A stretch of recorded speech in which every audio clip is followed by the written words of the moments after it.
Thanks for joining us on another edition of Mad River Outdoors. My name is Mike and I appreciate you stopping by to check out my channel. Today's video is going to go over some off-grid solar panels that I have set up.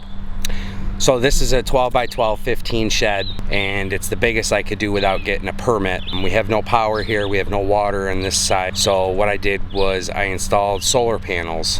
I have 400 watt solar panels. They're all hooked up individually. Right now, that's our only source of power. I have 400 amp hour deep cycle marine batteries that I use to basically power anything that's up here. I also have a small Westinghouse generator, 2500 watt, I believe it is. If we run anything at all, which there's nothing up here, but that's the kind of stuff we're gonna run. So there's 4 panels, and then you see the wire coming out side, goes in, and then I have a ground cable attached. It's right there that goes into a ground earth rod that I got like 8 feet in the ground.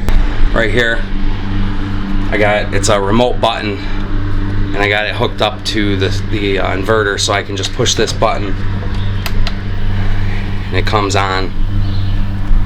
And it'll power everything in here. So here's the inverter, and there's our 4 batteries. Got a switch here that disconnects everything individually. So if you start at the top, you got all the wires come in right there. They go to this combiner box.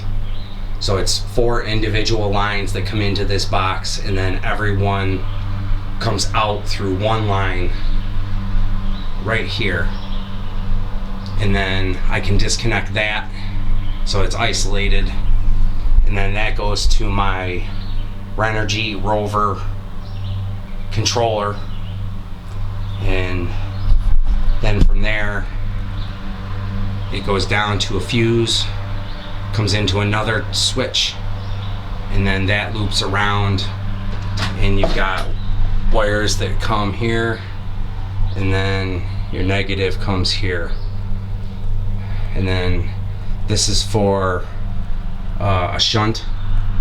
It's a Renogy battery shunt, although I'm having problems. I can't seem to get it to register the charge.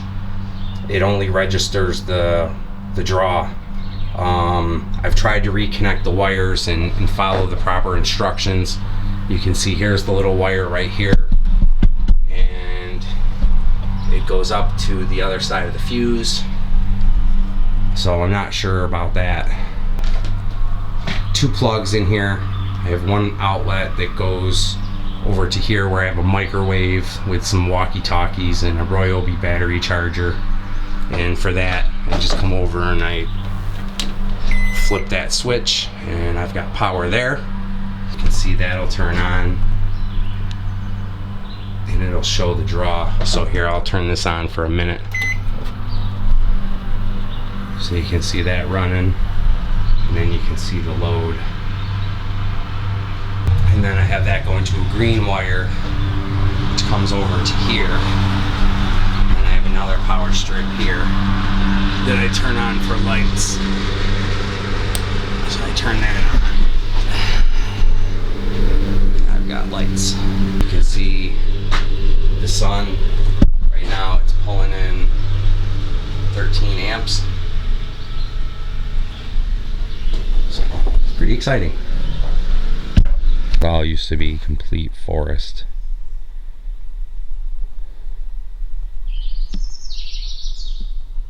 This is 2 lots at about 2.5 acres per lot, and I've slowly cleared all this land out that you see. I'll include some pictures so that you can see what the property used to look like beforehand.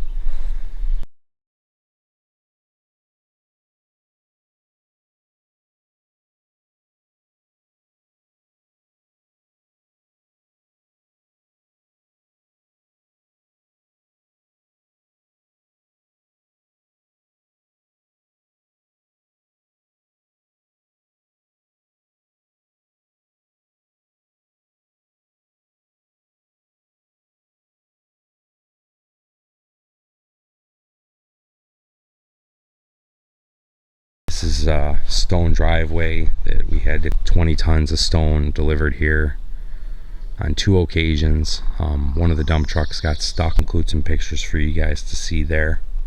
If you've never seen a dump truck get stuck up to the axles, it's quite interesting.